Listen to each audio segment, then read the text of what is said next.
My name is Samuel Freeman, and though the name might sound like a cruel joke in a land where chains bind men tighter than blood, it is no accident.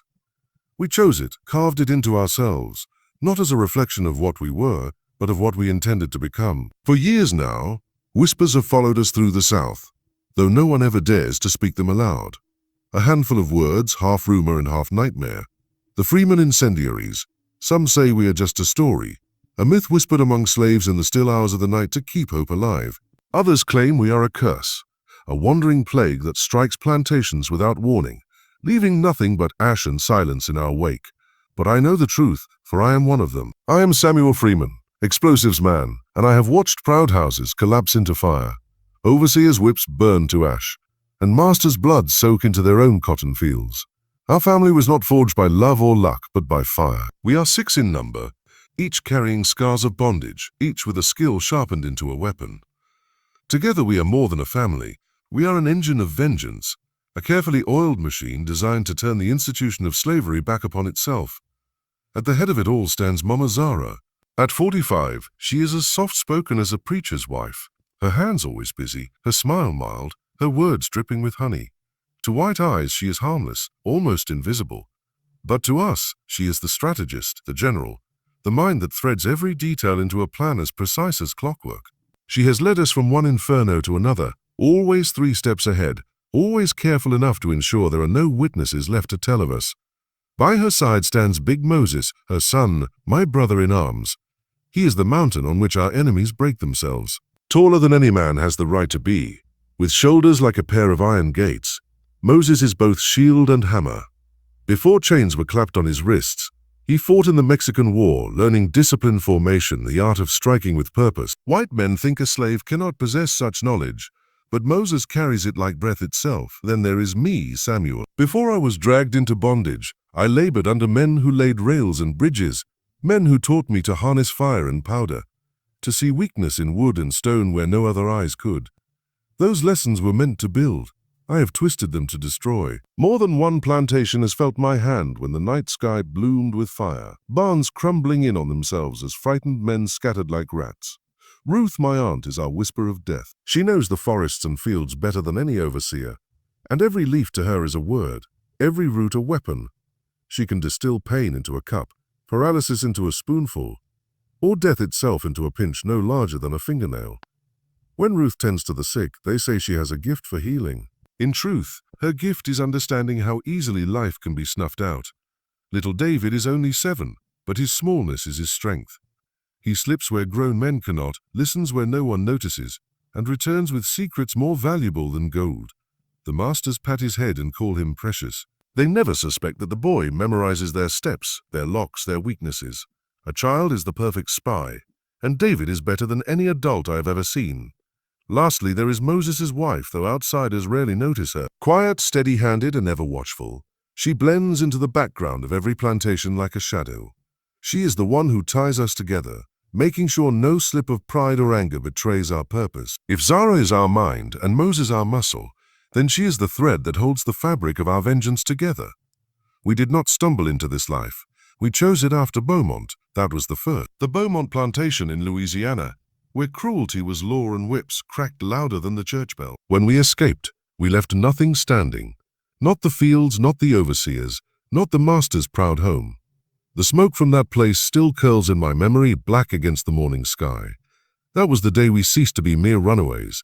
That was the day the Freeman family was born. Since then, we have become a legend no one dares to name aloud. The Blackwood estate in Alabama, burned to the ground. The Riverside plantation in Mississippi, its house collapsed, its family vanished, its fields salted with silence. In each place, the story is the same. One night of fire and blood, and then nothing left but whispers. Our method is simple, yet devastating. We do not strike like wild dogs. We do not run for the woods with guns at our backs. No, we infiltrate. We weave ourselves into the very heart of the beast, play the role of loyal slaves so convincingly that masters come to depend on us. We wait, patient as spiders, until every strand of their world lies under our control. And when the time comes, when every weakness has been mapped and every ally secured, we strike, not in chaos but in perfect harmony. We have lived this way for 3 years now, and with each operation our legend grows, though never with our names, never with our faces. We are ghosts, phantoms who leave behind nothing but fire and the memory of screams. Some call it evil. I call it balance. The lash leaves scars, but fire cleanses. And so it was that when Master William Thornfield of Georgia purchased us at the Savannah auction, thinking he had bought loyal hands for cheap, he had no idea at all that he had invited ruin into his home, because we are the Freeman family, and we are the South's most dangerous slaves. The Savannah auction yard smelled of sweat, iron, and desperation. It was a marketplace of human misery, where men's worth was weighed in muscle, women's in fertility, and children's in silence. I had been there before, in other cities, under other names, but this time the stakes were different. This time we were not merely being sold. We were entering our next battlefield. We stood in a line under the late summer sun, the 6 of us shoulder to shoulder. To the crowd, we were nothing more than tired bodies up for trade. But behind our still faces, the machine was already humming. Mama Zara whispered no words, yet I could feel her calm radiate through us, steadying our breath, slowing our pulses. Appear broken, appear ordinary, appear as though the fire in our blood had been long extinguished. That was her command, unspoken but understood. Then he arrived. Master William Thornfield. He was not a man of great stature, nor of commanding presence. In truth, he looked more like a merchant than a master. Pale skin reddened by sun, hair slicked back with oil, and eyes that never stopped scanning, measuring, calculating. He moved through the rows of chained bodies with the air of a man shopping for livestock. And that is precisely what we were to him. Stock, property, tools to mend the holes in his struggling estate. I caught him glance at Moses first. His lips tightened, his eyes narrowing as though the sheer size of my brother was both an opportunity and a burden. That one, he muttered to the auctioneer. He could do the work of 3. Then his gaze shifted to Mama Zara. Her spine bowed ever so slightly, her hands folded like those of a meek housemaid. She looked every bit the loyal servant, harmless, dependable, invisible. Thornfield inspected Ruth too, noting her age but also her steady hands. Useful in the kitchens, perhaps, he said, never imagining the poisons those same fingers could brew. And when his gaze fell upon David, our little David with his wide innocent eyes, the man actually smiled. A clever boy, Thornfield remarked, patting his head as though he were a puppy. Yes, I'll take him as well. I stood silent, meeting his eyes only once, just long enough to plant the seed of an impression. A man of strength but with no spark of rebellion left in him. He nodded, satisfied, then turned to bargain with the auctioneer. The deal was struck quickly. 6 slaves, 1 family unit, sold together for a price cheaper than Thornfield expected. Perhaps he thought himself lucky. Perhaps he believed Providence had guided him to such a bargain. Little did he know, Providence had nothing to do with it. What he had just purchased was not labor but doom. The chains were unfastened, and we were loaded onto Thornfield's wagon. As the city receded, I looked at the faces around me. Moses, silent as stone, yet his jaw clenched with the promise of violence. Ruth, her eyes half closed, already dreaming of roots and herbs she would gather in the new fields. David, playing the role of wide-eyed child, asking Mama Zara questions in a voice sweet enough to fool even the keenest ears. And Mama herself gazing straight ahead, lips curved into the faintest smile. She was already planning. The road to Thornfield's plantation wound through endless cotton fields. The sight of them stirred something in my chest, not despair but memory. I remembered how many lives had been broken among those white blooms, how many backs bent until they snapped. I remembered fires I had set in other fields, watching as flames consumed the symbol of the master's wealth. Cotton burned fast like paper, and in its ashes I had always found satisfaction. We arrived by dusk. The plantation stood tall and proud at the center of rolling acres. The big house was white-pillared, its windows gleaming in the fading light. To any stranger it looked like success, prosperity, southern grace. But I could see the cracks even from the gate. The fences unpainted, the fields underpicked, the overseers too few in number. This was no thriving estate.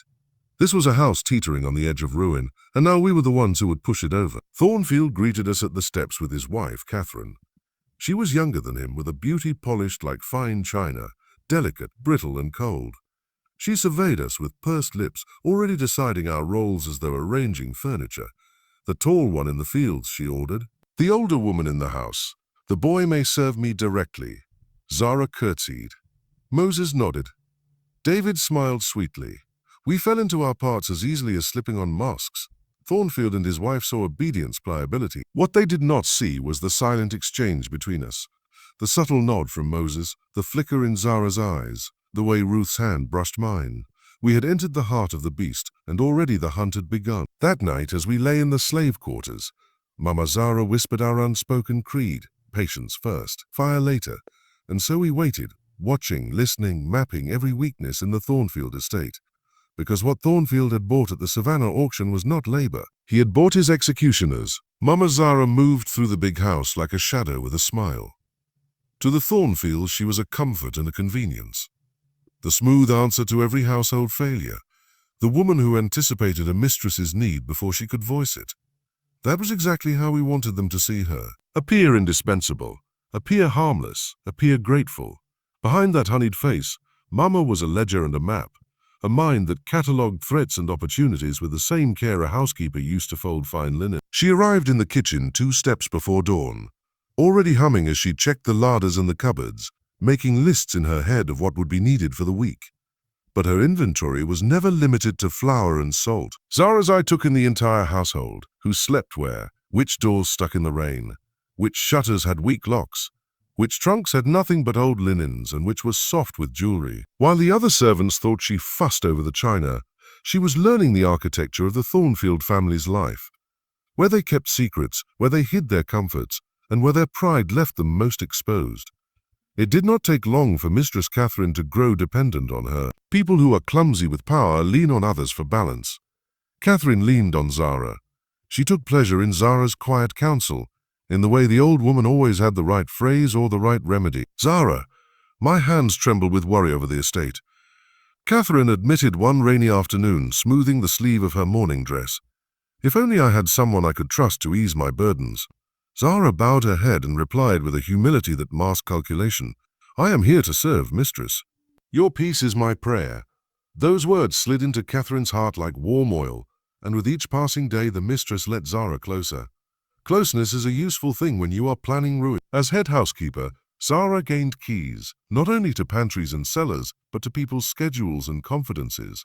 She read ledgers while polishing silver, skimmed letters as she folded clean sheets, and listened to hushed conversations while arranging cushions. Mistress Catherine's trust made her confidences flow freely. Worries about creditors, threats of lawsuit, idle complaints about the overseers. Zara listened and stored everything, never letting emotion till she would return to the slave cabin late at night and recite facts as if she were reading a grocery list, but each line mattered. He wrote to a trader in Savannah. He mentioned selling field hands to cover a debt.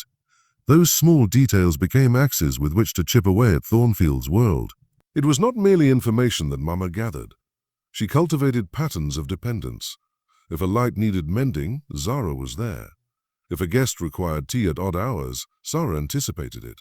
She built routines that ended in the master and mistress looking to her for reassurance. The more they relied on her, the more invisible she became, a servant in whom they confided their most private fears. And the more private those worries became, the more ammunition we had for our plan. Zara was also a master of performance. In front of the Thornfields, she cried when a letter mentioned lost profits.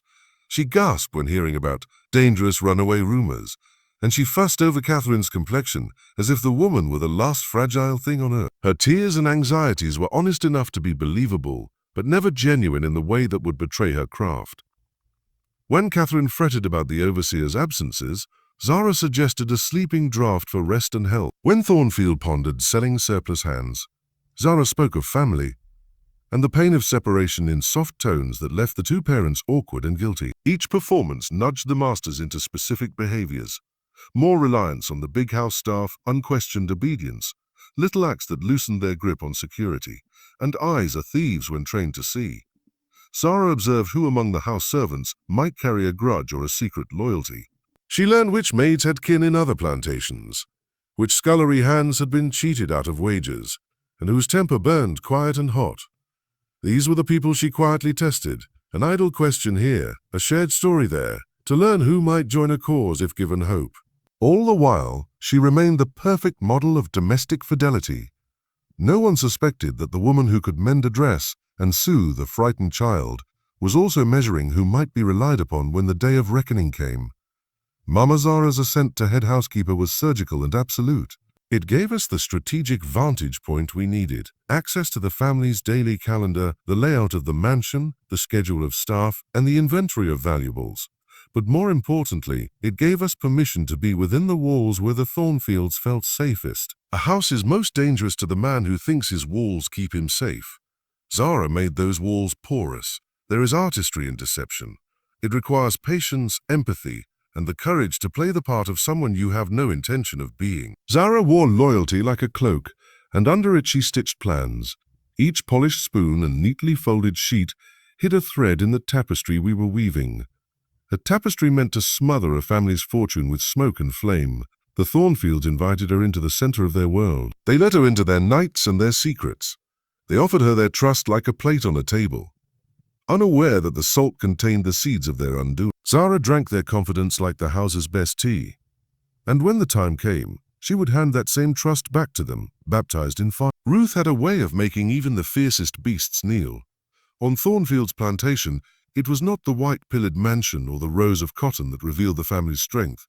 It was the barns. Horses, mules, oxen, and cattle were the true machinery of wealth. Without them, no crop was planted, no wagon rolled, no harvest made its way to market. That was where Ruth made herself indispensable. To the Thornfields, she was just an aging slave woman with calloused hands and a calm voice. They saw her as useful in the stables, where a steady hand mattered more than speed. To us, she was a sorceress of the flesh, a woman who could coax sickness into or out of a creature with nothing more than herbs, powders, and patience. Ruth's reputation grew fast, but it was never the truth. Her healing was not divine gift, it was design. The first time she displayed it was with a prized mare named Glory.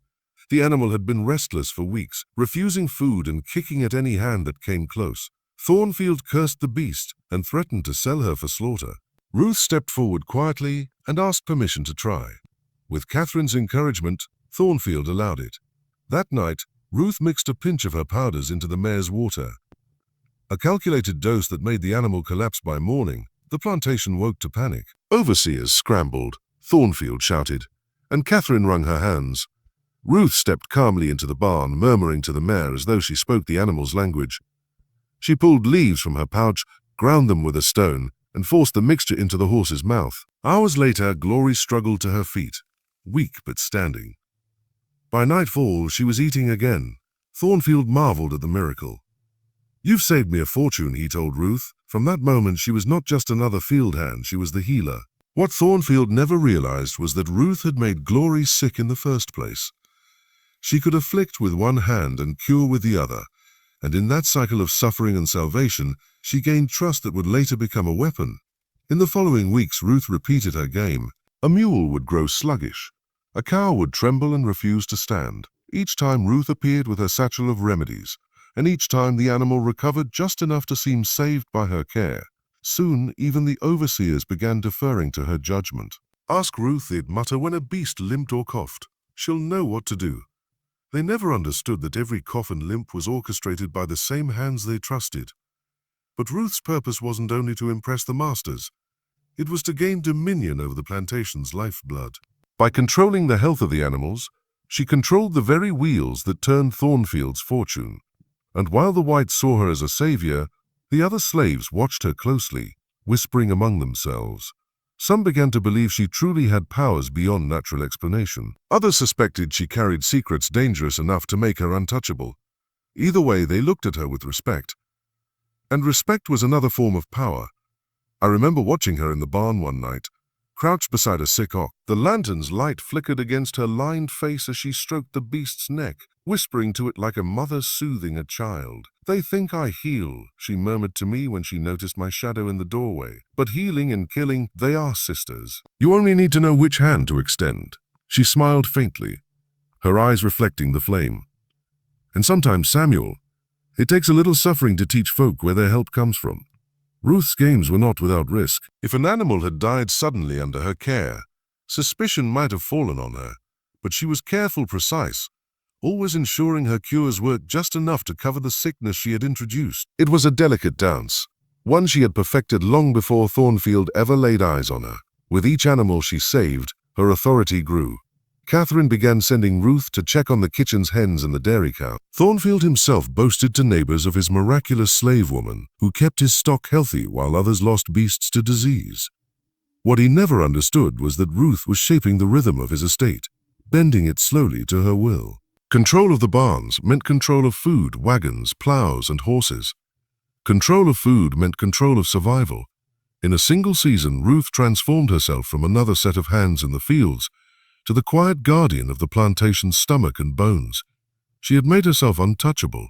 And while Thornfield bragged and Catherine sang Ruth's praises, the rest of us knew what it truly meant. The barns were ours now, just as surely as the fields would be, just as surely as the house would be. Every dose of powder, every feigned miracle, was another step toward Thornfield's ruin. Mama Zara had her keys to the mansion. Ruth had her hand on the barns. Together they were closing the circle around the Thornfields. And the masters, blind with pride, were already dancing inside. The fields were the beating heart of Thornfield's plantation. From sunup to sundown, the rows of cotton stretched like endless white scars across the land, swallowing the lives of men, women, and children.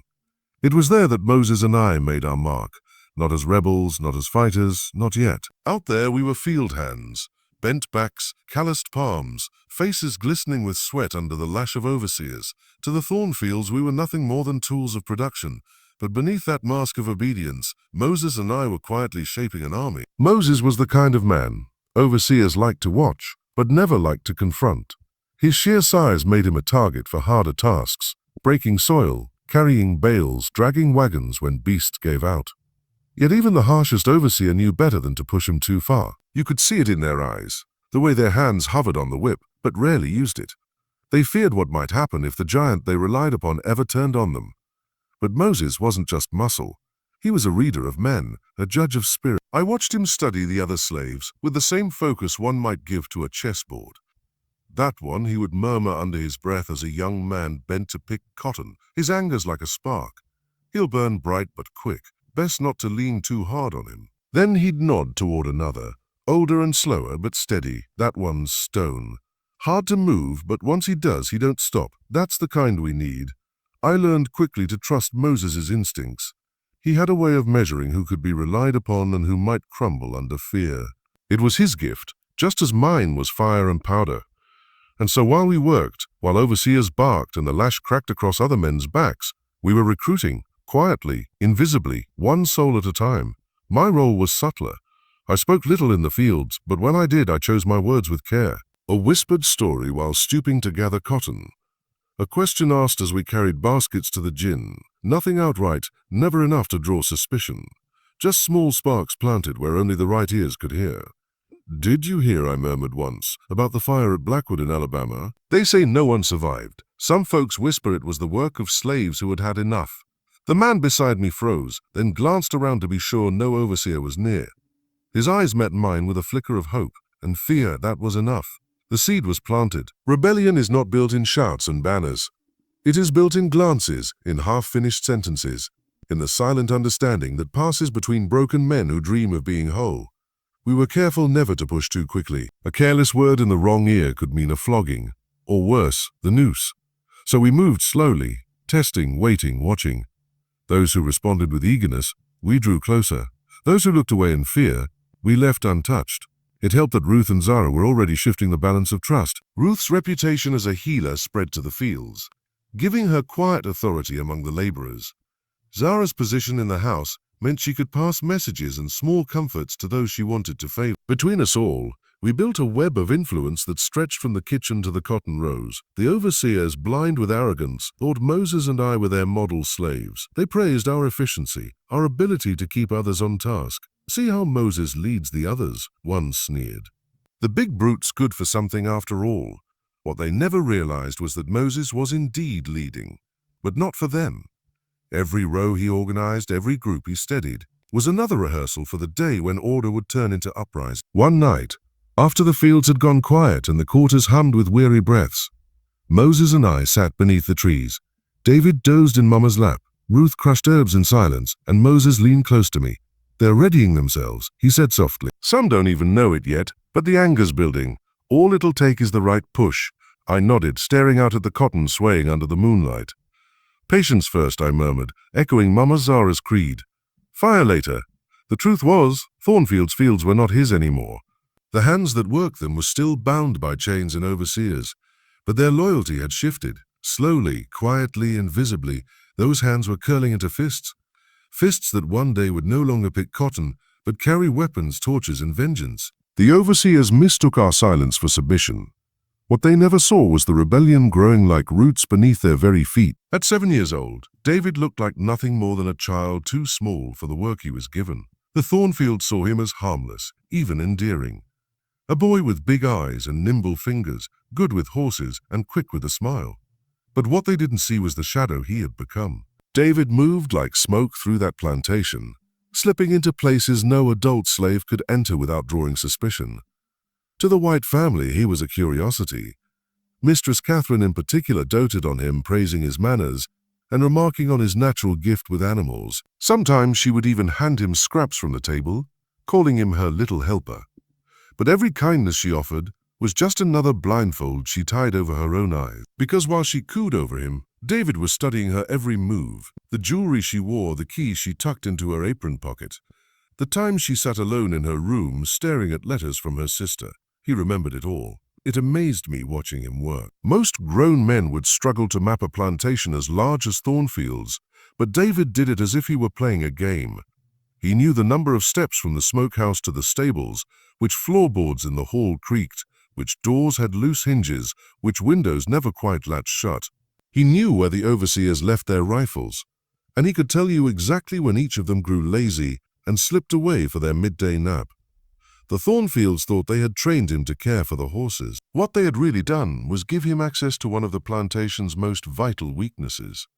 Horses were not just animals here. They were escape routes, symbols of speed and control. If the Thornfields ever had a chance to flee, it would be on horseback. And it was David who held the keys to that stable, who knew every buckle, every strap, every lock. He would smile and nod as Master Thornfield praised his care of the animals, never letting on that he had already planned how to sabotage every single saddle and cut every rein. But it wasn't just the land and the animals he studied. David had a way of watching people that unsettled even me. At night, when the firelight flickered in the quarters, he would recount what he'd seen during the day. Mistress Catherine hides her jewelry in the bottom of her box, he whispered one evening. But she thinks no one knows about the false panel. His eyes, too old for his face, gleamed with quiet satisfaction. And Master keeps a pistol in his desk, but he doesn't lock it. He only checks it once a week. Mama would stroke his hair and nod, but I could see the pride in her eyes. For all her skill and cunning, it was David who gave us the sharpest edge. He had learned that no one feared a child, and he wielded that invisibility like a weapon sharper than any blade. There were times it frightened me. I wondered what it did to his soul, carrying secrets like a man when he should still have been playing in the dirt. I once asked him if he ever felt scared, moving so freely among the very people who would whip or kill him if they suspected the truth. He looked at me with a steadiness that silenced my doubts. Scared, he said. They don't see me at all. How can you be scared of ghosts? The boy was right. He was a ghost drifting through Thornfield, unseen, unheard, gathering truths that stitched our plan together. He knew which slaves whispered too loudly in the quarters, who might betray us for a scrap of favor, who could be trusted when the fire was lit. He marked them all with the precision of a soldier. The Thornfields thought themselves secure in their isolation, safe behind acres of cotton and the loyalty of their overseers. But it was a child, barefoot, smiling, unseen, who was dismantling that security piece by piece. David was our eyes and ears, our phantom in the night, and because of him, there would be no surprises when the hour of fire finally came. By the end of that summer, we had a map of the plantation more detailed than any surveyor's drawing, all thanks to David, the paths of the guard, the resting places of the overseers, the weaknesses in the Thornfield house itself. Every stone, every door, every shadow had been marked in his memory. They thought they had given him chores. What they had really given him was dominion. And in the stillness of the nights, when David whispered his findings into our circle, we knew one thing for certain.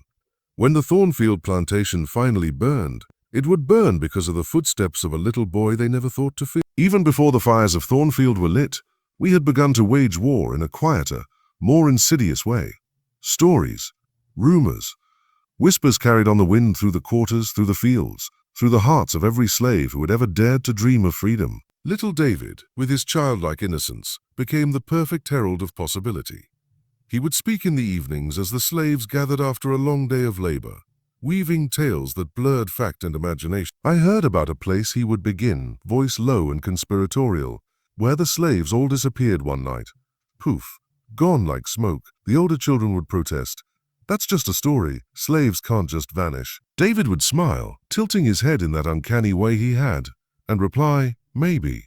But seems like anything's possible if you plan it right. And just like that, the seed was planted. Stories spread faster than the wind, carried by those too young to understand the danger, too curious to resist the thrill. Tales of mysterious disappearances, of masters who vanished, of the supernatural vengeance of those oppressed, all became part of our arsenal. Each retelling built courage in the enslaved, suspicion in the complacent, and a sense that nothing was permanent, nothing untouchable. We did the same with the white family, but in reverse. Mama Zara's mastery of psychological manipulation was a weapon we wielded with precision. To Catherine Thornfield, she was the epitome of loyalty and devotion, the quiet shadow in the corner ensuring every detail of her mistress's life ran smoothly. I worry about you sometimes, mistress, Mama would say, adjusting Catherine's gown for dinner. You work so hard. Maybe some of that sleeping powder the doctor gave you would help. Thank you, Zara. You're so thoughtful, Catherine would reply, unaware that the suggestion was a trap designed to weaken her defenses when the moment of truth arrived. Each word of care, each gesture of concern, was calculated to make the family vulnerable. In the fields, I mirrored her methods with the overseers. Thomas trusted me because of my reputation for diligence and leadership. I used that trust to learn their routines, their weaknesses, and then subtly nudge them toward complacency. Rest is important for a man in your position, I'd say, noting the exhaustion in his eyes, encouraging him to lower his vigilance. Each conversation, each suggestion, a silent sharpening of the knife against the very people who believed they were in control. Our social gatherings in the slave quarters served a dual purpose. On the surface, they were innocent, spiritual storytelling, laughter echoing under the fading sun. Beneath that facade, they were training sessions. Moses drilled the participants in coordination, timing, and the discipline of following orders in battle, cloaked as spiritual lessons. Ruth taught about the plants and herbs, identifying which were healing and which were deadly. Every lesson had a double purpose: survival in the wilderness after escape, and the tools of retribution for those who had enslaved us. Mama Zara's preparation extended beyond manipulation to practical logistics. She mapped escape routes, identified safe houses, and discreetly tested the loyalty of potential allies. Makes a person wonder if such folks really exist, she'd remark casually, as if musing aloud, drawing others into her web without them realizing they were scouting for freedom. Each conversation, each observation, a strategic reconnaissance of human and natural terrain. By the time October arrived, the psychological tension had reached a fever pitch. Our recruits, now well versed in the double meanings behind every lesson, understood the stakes. The white family and overseers remained unsuspecting, lulled by their arrogance and our carefully crafted acts of obedience and loyalty. The brilliance of our psychological campaign was in its duality. We built hope and courage among the oppressed, while sowing fear and complacency in the oppressors. By the time the first fuse was lit, the stage was perfectly set. We had trained minds, weakened bodies, and hearts that trembled not with anticipation, but with terror of the inevitable. Stories had become our weapon long before the flames touched the night. Whispers had done their work, and when Thornfield burned, it would not only be fire that consumed it, it would be the invisible power of fear, courage, and the quiet, meticulous genius of those who had been underestimated all their lives. The seed of rebellion had grown into a forest, and nothing could stop its wildfire now. Halloween night arrived like a quiet storm, draping the Thornfield plantation in shadows that seemed almost eager to hide our intentions. The air was thick with anticipation, the kind that gnaws at your stomach while sharpening your focus. Every detail we had meticulously prepared over months, even years, now hung in the balance. This was the moment our psychological warfare collided with reality, and the Thornfield estate would soon learn that trust could be a weapon. As the sun dipped below the horizon, the White family settled into the grand dining room for their traditional Halloween feast. Master William Thornfield, resplendent in his finest evening attire, took his place at the head of the table. Mistress Catherine, adorned in midnight blue silk, sat to his right, her movements precise and elegant, unaware that each action, each gesture of refinement, was now part of her undoing. Their children, William Jr. and Margaret, completed the gathering, laughter and polite conversation masking the storm that approached. In the kitchen, Mama Zara moved with flawless efficiency, supervising the service of the poisoned wine with the calmness of a general overseeing her battalion. The poison Ruth had prepared, a blend of castor beans and pokeweed, colorless, tasteless, meticulously measured, would paralyze the family within 30 minutes, leaving them conscious, terrified, and utterly powerless. "This wine is exceptional," Master Thornfield remarked, raising his glass in a toast, "to family, prosperity, and the continued success of our plantation." Unseen by them, every sip sealed their fate. Each glass of wine carried the weight of vengeance, the culmination of years of planning, sacrifice, and intelligence gathering. The Freeman Incendiaries had not come to simply burn. We came to demonstrate the power of the oppressed, the deadly precision of rebellion, and the shattering of their illusion of control.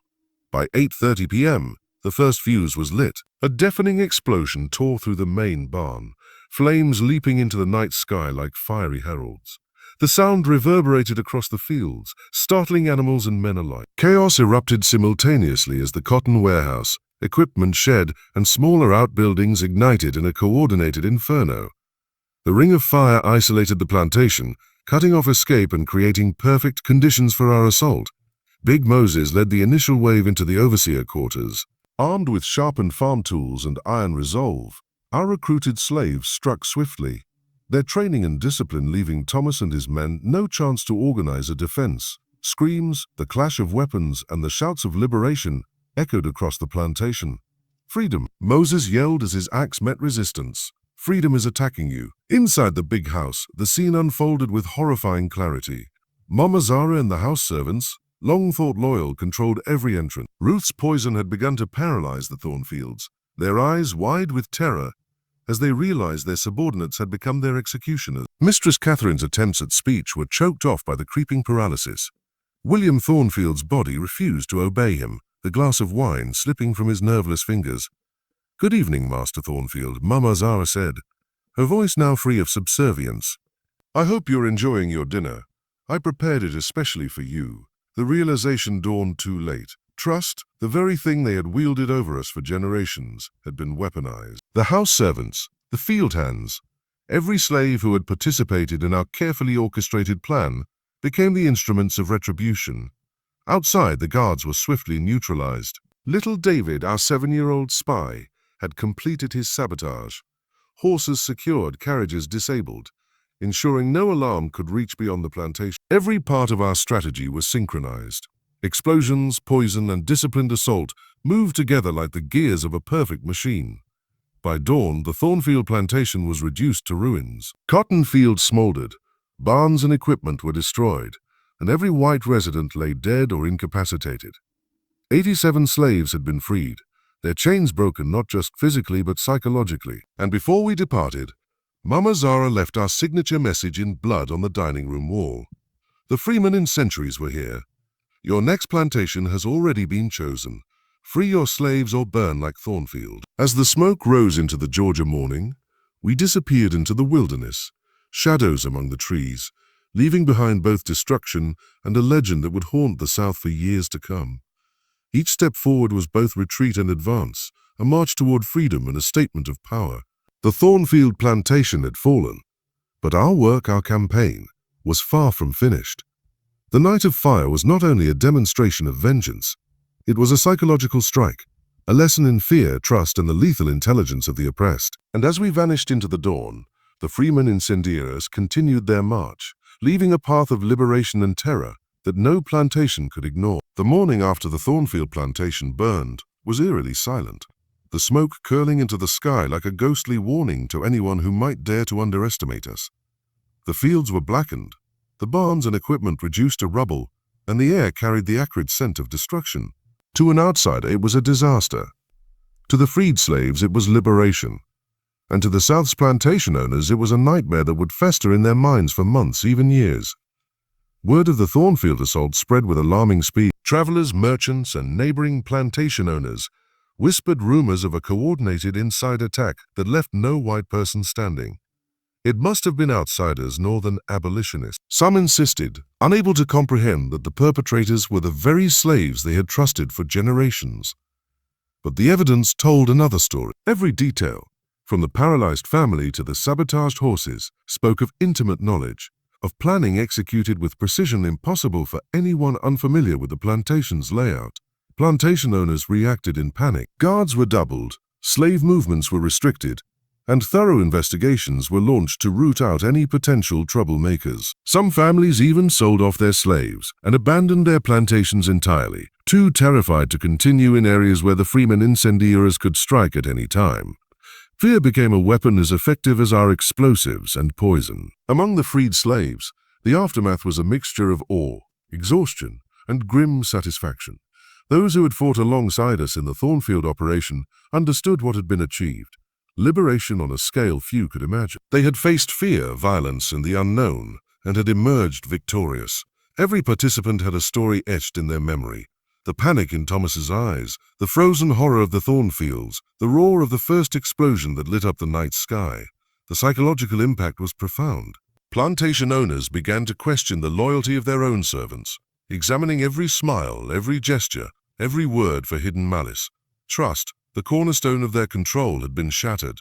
No longer could they assume subservience was automatic. The mere presence of a slave was now a potential threat. Lives had been taken, futures rewritten, and a system of oppression challenged in the most dramatic way imaginable. Big Moses, always the strategist, reminded everyone that our success relied on discipline and secrecy. We moved like shadows through the Georgia backwoods, vanishing before anyone could track our movements. Little David, now a seasoned observer despite his youth, walked among the freed slaves with a quiet pride. His reconnaissance, intelligence gathering, and sabotage had been crucial to the operation. In his eyes, you could see the combination of childhood innocence and the burden of understanding violence at a level few adults could fathom. He had become more than a messenger. He was a symbol of how the underestimated could alter the course of history. The white South, meanwhile, entered a state of near hysteria. Plantation owners debated whether to increase security, employ spies of their own, or even abandon the system of slavery altogether. Some wrote to politicians pleading for intervention. Others attempted to organize militias to protect their remaining properties. Every reaction fed the legend of the Freeman Incendiaries, a force capable of infiltrating the most secure estates, turning trust into a weapon, and leaving devastation in its wake. In the freed slaves, the Thornfield victory inspired courage and ingenuity. They had witnessed firsthand the effectiveness of our methods: careful planning, psychological manipulation, intelligence gathering, and coordinated action. These lessons were invaluable, preparing them for survival and future operations. We began training them in specialized skills: combat, herbology, explosives, and subterfuge, ensuring that each could function independently while remaining part of a cohesive revolutionary force. The Thornfield operation proved that the war against slavery was not solely fought with brute force. It was also a battle of minds. Fear, trust, anticipation, and manipulation became as important as fire and steel. By demonstrating the consequences of betrayal, by weaponizing loyalty and obedience, we had rewritten the rules of resistance. Plantation owners who survived would never again underestimate those they enslaved. As we vanished into the forests and swamps, heading toward our next target in South Carolina, we left behind more than ashes. We left behind a psychological ripple that would unsettle the South for months. Plantation owners would question their servants, their strategies, and their very sense of security. Meanwhile, the freed slaves carried with them the knowledge that liberation was possible, that with courage, intelligence, and coordination, the unthinkable could be achieved. The aftermath of Thornfield was both a victory and a lesson. It demonstrated the potency of psychological warfare, the impact of fear, and the power of preparation. But it also reminded us that our work was far from over. The South was still entrenched in slavery, and each new operation would need the same meticulous planning, discipline, and audacity that had made Thornfield a legend. The destruction of the Thornfield plantation sent shockwaves throughout the South, rippling through the wealthy estates and quiet towns with a force far greater than the explosions themselves. Plantation owners who had once walked confidently through their fields now clutched their walking sticks, as if they could ward off an invisible enemy. Letters flew between neighbors, each warning more urgently than the last. The Thornfields, destroyed in a single night, Every white soul dead, every slave gone. The words alone were enough to unsettle even the most hardened men. Paranoia gripped the South like a disease. No longer could masters trust their house servants or field hands. Every smile was suspect, every offer of assistance scrutinized. "Are my cooks loyal?" Colonel James Morrison muttered to himself, pacing the veranda of his Savannah plantation. "Are my own children safe with the nannies I employ?" The questions echoed in the halls of every estate, and the answers were always uncertain.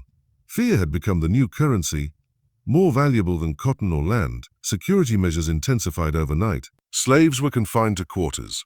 Overseers doubled their patrols, and armed guards were placed at every entry point. Plantation owners invested in locks, weapons, and even bloodhounds, desperate to prevent another Thornfield-style disaster.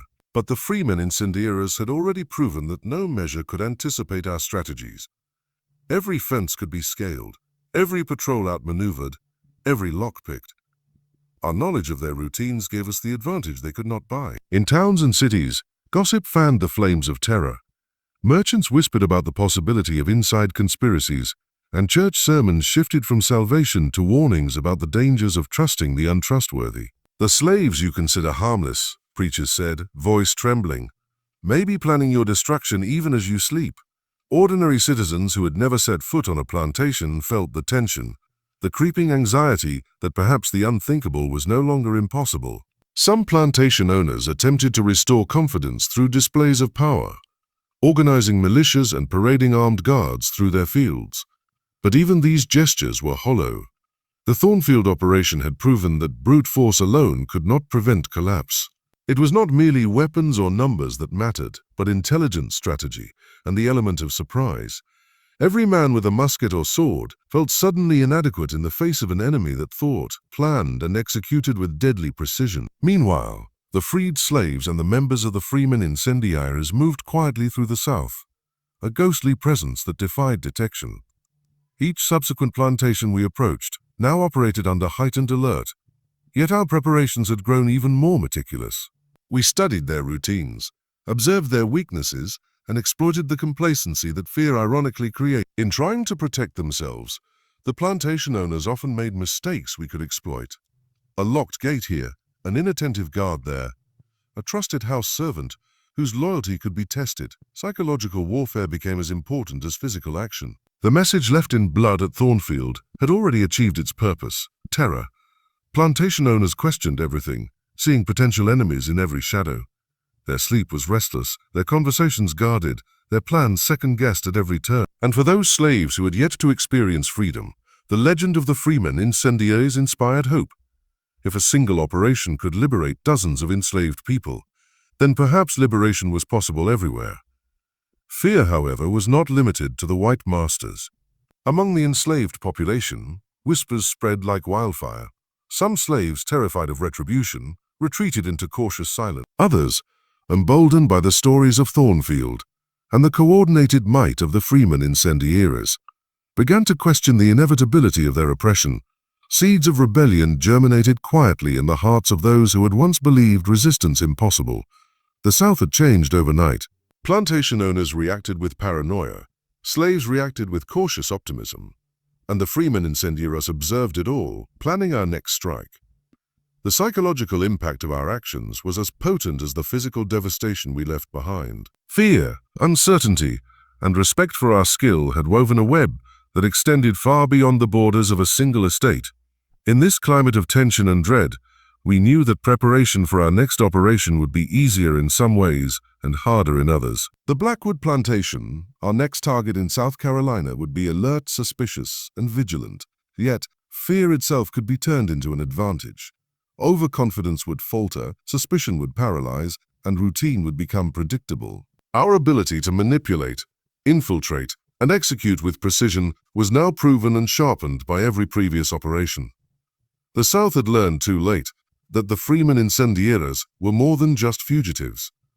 We were revolutionaries, strategists, and harbingers of change. The legend of Thornfield had sown fear across the region, undermined the psychological foundation of slavery, and inspired those we freed to become agents of their own liberation. And as we prepared for the Blackwood operation, we carried the lessons of fear, deception, and psychological manipulation with us. tools as lethal as any blade, powder, or poison. By the time we reached South Carolina, the name Freeman Incendiaries had already begun to carry its own volume. It opened doors that would have otherwise remained closed, and closed a few that might have led to our undoing. Blackwood was different from Thornfield. Larger, wealthier, and more suspicious because news travels fast among the wealthy. They had fortified some things, changed routines, hired an extra hand or two. But they had not changed human nature, and that remained our greatest advantage. Mama Zara gathered the core of our people beneath a dense canopy of pines where the air smelled of resin and damp earth. We spread maps and drew lines in the dirt, counting guard rotations, noting supply trails, and marking houses where the master's friends stayed when they visited. Strategy for us was never bravado. It was math and timing, patience and a cold accounting of risk. We studied the Blackwood estate like surgeons preparing for a delicate operation. Where to cut, where to cauterize, and how to leave no trace. Training began in earnest. Big Moses ran the combat drills. His voice was a metronome of order in the wild. He taught recruits how to move without sound, how to use a scythe or pitchfork as a weapon, how to strike with one decisive blow and disappear into the confusion. A man who hesitates is a man who dies, Moses would say, and they took that lesson to heart. We practiced small unit maneuvers at night, shadows moving through the underbrush, hands communicating by touch. Discipline was everything, no heroics, no wandering, no pity. Ruth's instruction focused on subtlety and knowledge. She led groups into the woods to display plants that could heal and plants that could kill. Under the moon, she showed how a root could be ground into a powder that caused vomiting and fever, and how another could slow the heart without leaving an obvious mark. Her lessons were not centered on killing alone. She taught timing, dosage, and how to mask the scent and taste of a compound in common foods and drink. A poison must seem like illness, she would say, not murder. It must allow them to watch their own downfall with clear eyes. Her students learned patience in chemistry as well as in spirit. My workshops were for those who could handle fire. I taught them how to mix saltpeter and sulfur from innocuous sources. The smokehouse, the blacksmith, the old fertilizer piles. We worked with fuses hidden under straw, with charges disguised as feed sacks, with timing devices born of rafters and rope. I emphasized redundancy, multiple ignition points, staggered delays and fail-safes, so that if one device failed, another would carry the flame. Explosives are precise instruments, and I made sure no man who handled them treated them like toys. Mama Zara instructed in the art of perception. Her lessons were hard to see. How to wear obedience like armor, how to show humility while measuring every word that passed your lips. She taught house servants to befriend the vulnerable and the vain, to notice patterns in laughter, and to listen for slips in conversation. You must be the person they lean on, she told them, so when the time comes, they will not suspect your hand. Her students practiced small acts of service and studied the reactions those acts produced. They learned that influence could be cheaper and more effective than steel. We forged codes and signals. A scrap of cloth tied to a fence post meant all clear. The placement of 2 stones outside a cabin meant wait. Little David was taught to carry these signals without looking like a messenger. An idle child humming as he passed, a small stone tossed carelessly near a well. His innocence let him be our courier in ways no adult could be. We tested the codes until they were as natural as breathing. We also rehearsed the moral architecture of the operation. No man, no woman, no child would be taken lightly. Those who volunteered knew what the cost could be: death, re-enslavement, the burning of homes. We taught restraint as rigorously as attack. We free who we can, Mama Zara would say. We burn what keeps others bound. That creed kept us focused and prevented slaughter from becoming mindless rage. Intelligence was a constant project. Scouts infiltrated nearby towns to listen to gossip, measure militia movements, and watch for bounty hunters. We studied merchants' ledgers and noted the flow of guns and supplies. Mama Zara used forged letters and the slow seduction of paperwork to learn which houses to avoid and which towns might harbor sympathizers. Nothing was left to chance. As winter edged towards spring, the trainees grew into a tight unit. Men who had once bent only to pick cotton now moved with soldierly precision. Women who had once tended fires and children now practiced sabotage and subterfuge that could topple a man's entire world. Little David learned to step without sound and to carry terrible knowledge with the steady face of a child. We kept our plans compartmentalized. Only those who needed to know were told, and then only as much as they needed to act. Secrets were our currency, and leakage meant death. We drilled silence until it felt natural. When the time came to act at Blackwood, there would be no loose tongues, no wandering hearts, only a single motion of many parts working without hesitation. Blackwood was not Thornfield. It would not be the same night twice. But the lessons we had learned, patience, deception, coordinated violence, and the weaponization of trust, would be our lodestar. We had become teachers as much as warriors, forging a new kind of resistance that used the tools the masters trusted against them. When Mama Zara finally looked at us beneath the pine boughs, the lines of her face were set like a map. "Remember," she said, "we are not savages. We are architects. We build an end to their rule." The freeman in each of us felt the truth of that statement. Our training hardened the will and sharpened the mind. Blackwood would be another test, and we would meet it prepared. David had become our silent cartographer. Small hands sketching a world of locks, hinges, sleepy guards, and soft spots in a mighty house nobody else noticed. For most men, mapping a plantation of that size would have taken months. But to David, it was a game he played between chores, an invisible maze he memorized as easily as other boys learn nursery rhymes. What he returned with after a day's wandering was never childish chatter, it was ammunition. He would come to our circle at night, cheeks smudged with soot or flour, clothes smelling of stable hay or kitchen grease, and he would speak in that careful, patient way a spy uses when reporting to a commander. "Master keeps his pistol under the false bottom in his desk," he'd say, and then he would add, "quiet as a shadow, but he only checks it on Sundays." Or, "The overseer keeps the rifles in the equipment shed, but the top shelf has a board loose." His small voice, too steady for his age, made the hair on my arm stand up even when he was describing something as simple as a hinge that squeaked only in wet weather.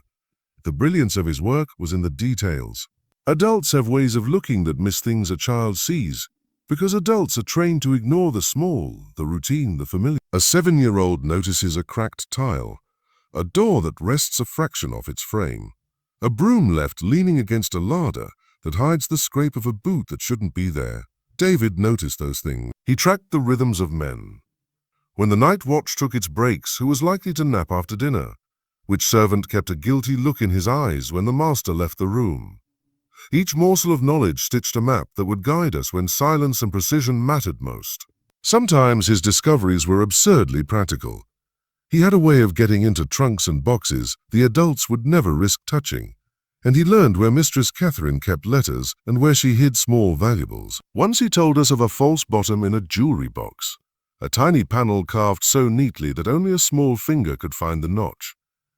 "She twists it this way when she puts things in," David whispered, demonstrating with 2 grubby fingers. "Nobody thinks a child would learn that, so she does it in front of me." We listened and learned. Other times his intelligence bordered on the He saw patterns in the comings and goings of carriage drivers, the way certain doors were propped after tea when guests arrived, the habit of the stable boy who always left his lantern by the tack chest. It was as if the plantation unfolded itself to him like a story with repeated lines. He memorized the stanza and then pointed to where it might be cut to change the ending. The value of his work went beyond mere access. He uncovered vulnerabilities that changed how we would move against Blackwood and future targets. When he reported that a single guard often fell asleep in his chair near the west corn crib, we rearranged patrol times and rehearsed a silent takedown to neutralize that weakness. When he showed how Mistress Catherine always left a servant alone with the master at dusk while she walked in the garden, we planned a diversion that would keep that servant occupied at the crucial hour. David's discoveries let us shape operations so they moved like well-oiled machines instead of noisy mobs. Sometimes I worried about him. There were quiet nights when his head rested on his knees and his small shoulders trembled. "Do you ever get tired?" I asked once more to hear him say he was a child, than because I truly thought he would rest.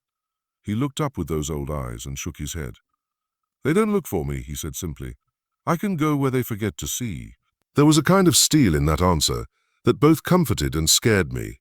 He had learned to turn neglect into invisibility, to be the unseen hand under the table.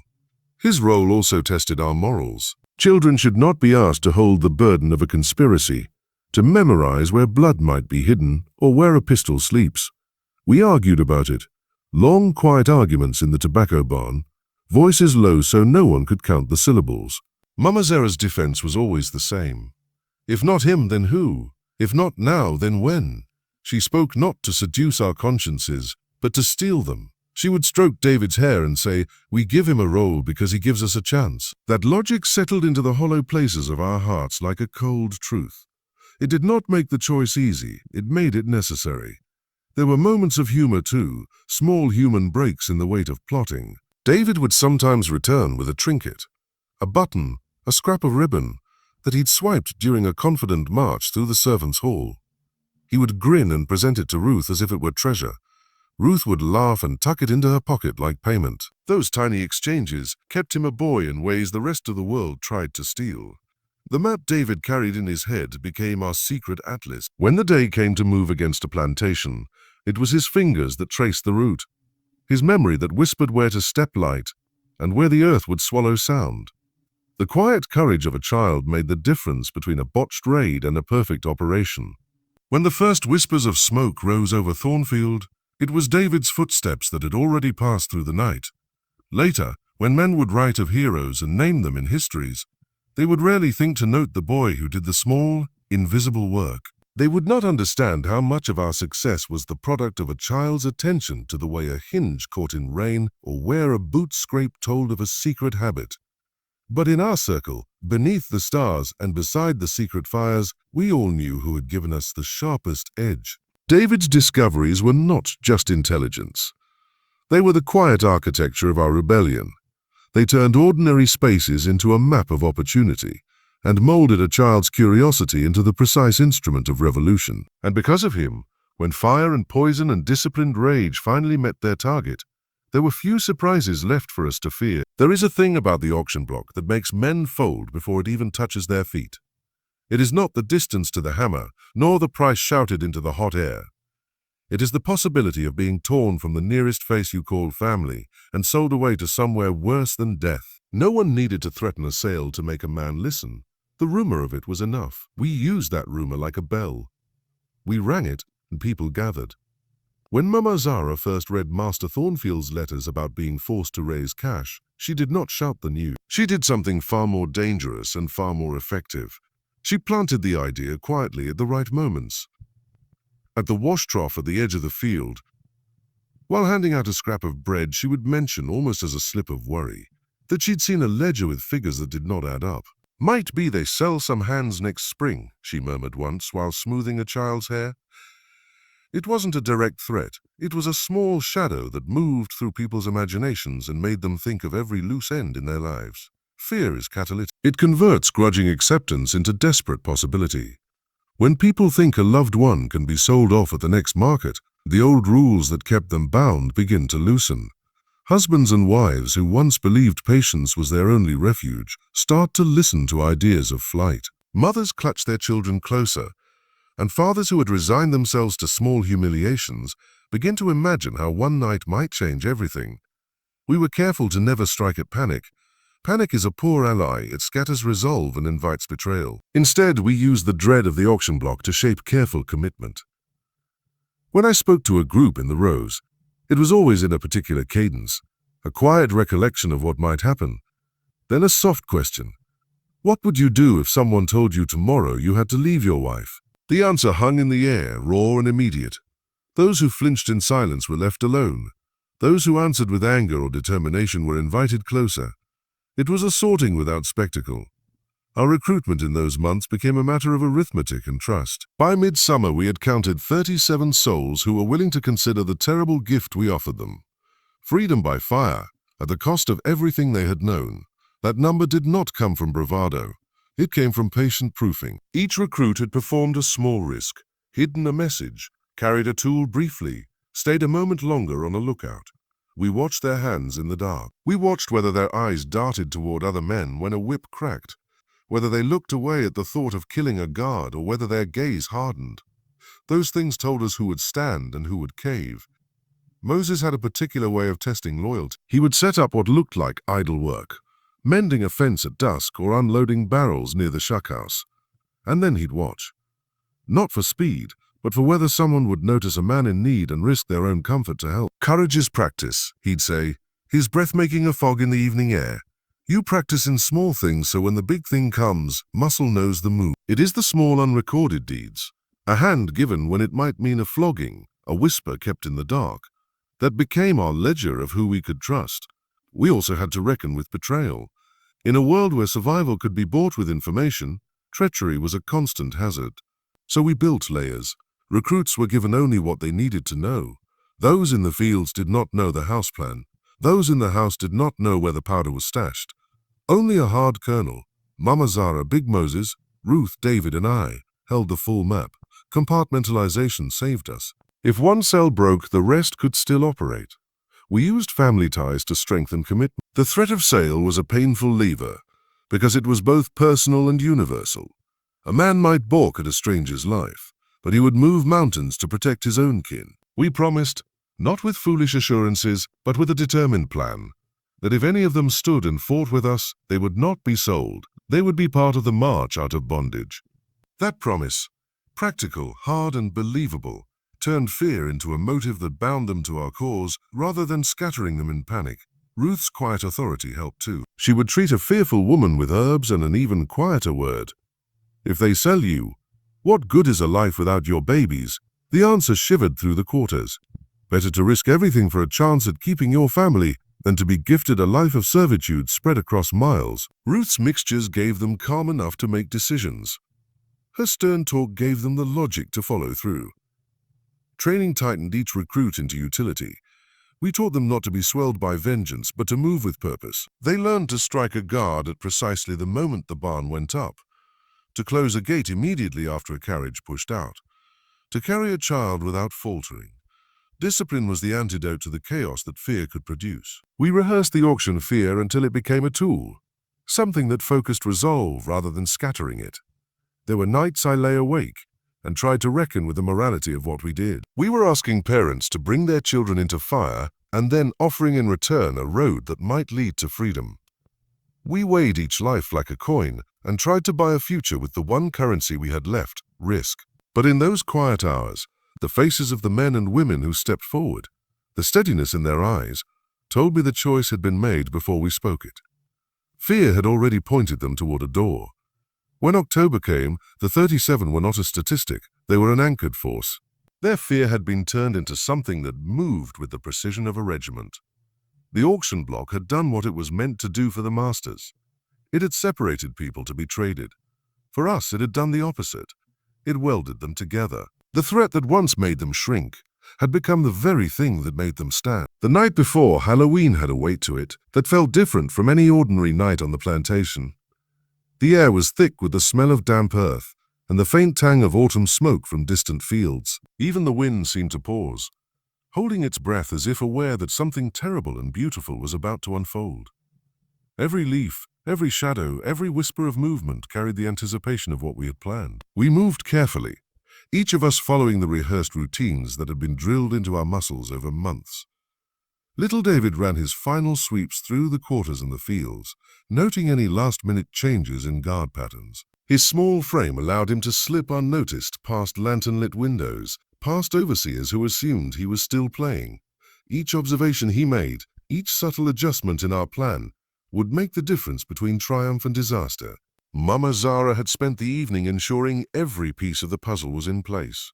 The kitchen smelled rich and comforting, but beneath the surface, Ruth's poisons waited in plain sight, disguised by the familiarity of spices and herbs. Every dish, every glass of wine, every piece of silverware had been positioned with deadly intent. To any casual observer, it was simply the Thornfield family's usual Halloween feast. To us, it was the opening act of a symphony of destruction.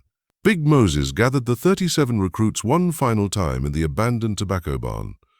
Their faces were illuminated by the flickering light of a single lantern, casting long shadows that danced across the walls like ghosts. Remember, he said quietly, this is not just an attack. It is a declaration. Strike where it will hurt the most. Strike with precision. No hesitation, no mercy. If you falter, all of us fall. The recruits nodded, their expressions a mixture of fear, determination, and resolve. They had seen the consequences of failure in our simulations, and they understood that tonight was no practice. Every movement, every breath, every glance could mean life or death. The psychological tension was almost tangible. but it had been honed into a weapon, a sharp focus that would guide them through the chaos to come. I checked the fuses one last time, ensuring that the explosive devices we had planted in the barns, cotton warehouses, and equipment sheds were ready. The cotton bales had been stacked with care, the powder hidden beneath layers of straw and tarpaulin. One spark, one carefully timed detonation, and the plantation would be engulfed in flames that could be seen for miles. Every placement had been calculated for maximum chaos and maximum isolation of the Thornfield family. Ruth moved among the recruits in the shadows, her presence quiet but commanding. She reminded them of the plants they had learned to identify, of the toxic properties that could save their lives or incapacitate their enemies. "Use the knowledge we've given you wisely," she whispered. "Nature is on our side if we respect it. A single touch at the right moment can turn the tide." Mama Zara oversaw every detail, her eyes sharp and unwavering. She visited each post, each hiding spot, each household servant who would play a role in the coming attack. Her calm presence steadied the nerves of those who would carry out acts that under any other circumstances would be unthinkable. She reminded them, loyalty is a weapon, trust is a weapon. Tonight the Master's own assumptions about us would be their undoing. As the sun dipped below the horizon, shadows stretched across the cotton fields, turning the rows into a landscape of looming figures. The Thornfield family were upstairs, preparing for their feast, unaware that the very people they trusted most had orchestrated their undoing. The wind carried the scent of roasting meat and burning candle wax, the smell of tradition, over a ground that would soon be drenched in fire, fear, and blood. By 8:00 p.m., everything was in position. Little David had returned from his final reconnaissance, reporting all clear. Big Moses and the recruits were ready. Mama Zara and Ruth were stationed in the house, poised to execute the poisoning. I stood among the fuses, every nerve alert, every thought synchronized with the timing we had practiced countless times. The first detonation would be the signal. From that single spark, the plantation would erupt in chaos. Barns, warehouses, sheds, all designed to draw attention away from the house, to isolate the family and to paralyze the defenses. The recruited slaves would strike simultaneously, moving with deadly coordination. The Thornfield family, paralyzed by Ruth's poison, would witness their world collapse without being able to intervene. Every step had been rehearsed, every movement memorized, every contingency accounted. Yet as I lit the first fuse, a cold thrill ran through me. This was no longer preparation or theory. This was the moment when months of planning, training, and psychological manipulation would be tested in fire and blood. The flame caught. A pillar of smoke rose against the night sky, announcing the beginning of the end. The Thornfield plantation, once a symbol of wealth and control, was about to become a monument to vengeance, liberation, and the terrifying power of those who had been underestimated for far too long. Tonight, the Freeman Incendiaries would leave their mark.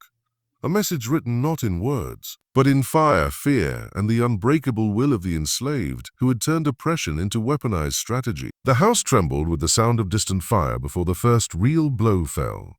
That sound, a deep animal roar of collapsing timber and bursting straw, was the moment when planning became reality and every quiet rehearsal became a single, terrible music. For months we had practiced timing until it sat in our bones. Now those bones moved without thinking, each of us an instrument in a cruel symphony that would end the Thornfield's mourning forever.